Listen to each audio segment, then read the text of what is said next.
Today we're in an apartment with a clogged drain. This is an older apartment, probably from the late 80s, and the drain is under the sink. So there's this door, and it's just hooked on by these metal hooks, like this.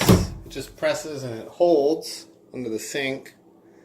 And then you just reach down here, and you can pop it off very easily. And it comes up, and behind is the actual drain, where this is the sink drain here. This is the shower, this is the sink drain, and then this, I believe, is the shower drain is here. This is the shower drain, and this is a backup drain. So you can see the shower drain has been broken. The pipe is actually broken and it's not going down.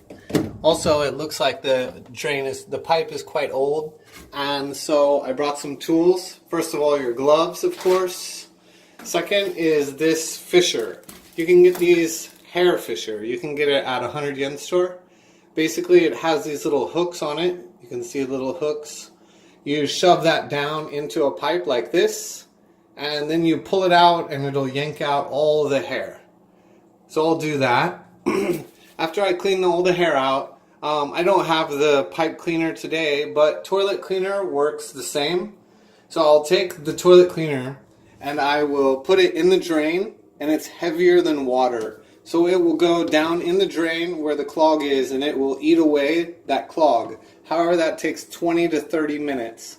So I will do that last, and I'll just let it sit in there for the next hour, hopefully, and eat away anything that's clogging it. And the pipe should be good from there. If not, we'll have to call a professional plumber who will snake this drain with a long wire hose and yank out anything that's clogged in there.